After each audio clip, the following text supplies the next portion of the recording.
महाराष्ट्र राज्यातील 1,72,000 शेतकऱ्यांना पीएम किसानचा हप्ताच मिळणार नाही. म्हणजेच 22वा हप्ता मिळणारच नाही.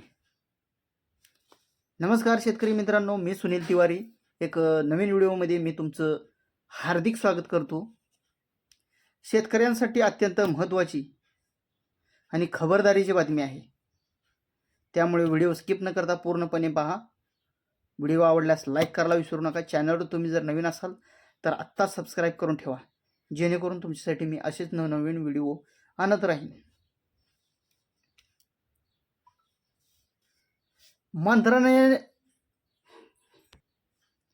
मंत्रालयाने सांगितली गंभीर चूक. पीएम किसान सन्मान निधी योजनेचा 22वा हप्त्याची वाट पाहणाऱ्या शेतकऱ्यांसाठी अत्यंत महत्त्वाची गोष्ट आहे आणि महत्त्वाची बातमी आहे. पीएम किसान सन्मान निधी योजनेचा 22वा हप्त्याची वाट पाहणाऱ्या शेतकऱ्यांसाठी मंत्रालयातून मिळालेल्या माहितीनुसार देशातील 3,18,661 शेतकऱ्यांची बँक खाती 6 फेब्रुवारी 2026 पर्यंत त्यांच्या आधार लिंक केलेली नव्हती त्यांच्या खात्याशी. यामुळे देशातील 3,18,661 शेतकऱ्यांचे 22वा हप्ता मिळणार नाही. यामध्ये आपल्या महाराष्ट्रातील 1,72,000 शेतकऱ्यांचा समावेश आहे. आता तुम्हाला प्रश्न पडला असेल की आम्हाला हप्ता येईल का नाही, आमची काय यामध्ये काय चुकी झालेली आहे का? तर आपण या व्हिडिओच्या माध्यमातून आपल्याला काय चुका टाळता येतील, आपल्याला काय चुका सुधारणा करता येतील, आपल्या बँक खात्याशी काय प्रॉब्लेम असू शकतात, हे आपण या सविस्तर या व्हिडिओच्या माध्यमातून पाहूया.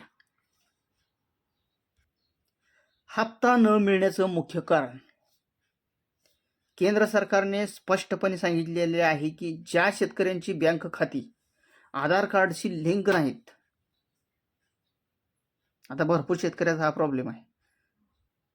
काही जणांचा मोबाईल नंबर लिंक नसतो, काही जणांचं आधार कार्ड अपडेट नसतं, त्यामुळे काही जणांची बँक सेडिंग चालू नसते आणि त्यांची बँक खाती आधार कार्डशी लिंक नसतात.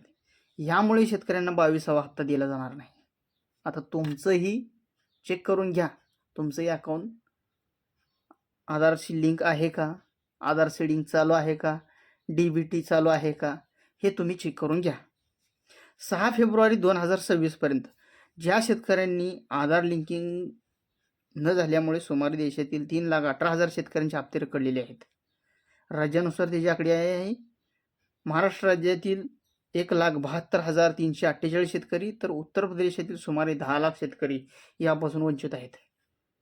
आपल्या महाराष्ट्रातील खूप कमी शेतकरी आहेत, यामुळे काय काळजी करण्यासारखं एवढं काही काम नाही.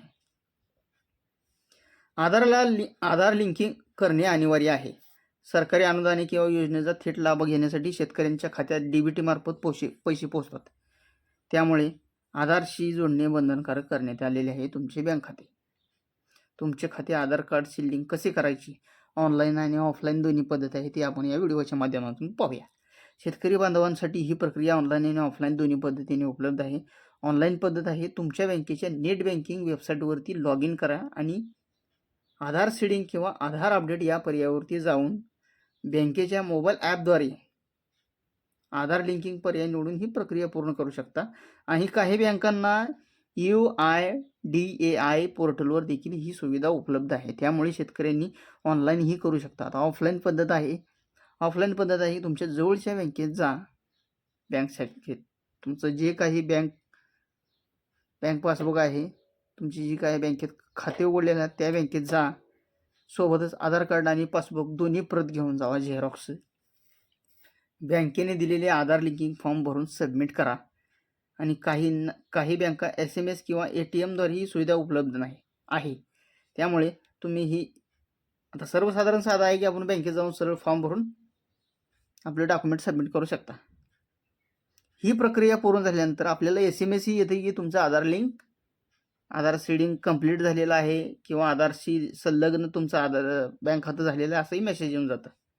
त्यामुळे शेतकरी मित्रांनो, ह्या जर आपल्या 2 चुका असतील तर त्याची सुधारणा करून घ्या, जेणेकरून आपला 22वा हप्ता थकणार नाही. अद्याप तुम्ही जर आपले खाते आधार लिंकशी केलेले नसेल तर त्वरित बँकेत जाऊन संपर्क साधा, अन्यथा तुमच्या हक्काचा 22वा हप्ताही तुम्हाला मिळणार नाही. अशाच महत्त्वाच्या अपडेट्ससाठी आपल्या चॅनलला सबस्क्राईब करून ठेवा. सोबतच बेल आयकॉन दाबायला विसरू नका.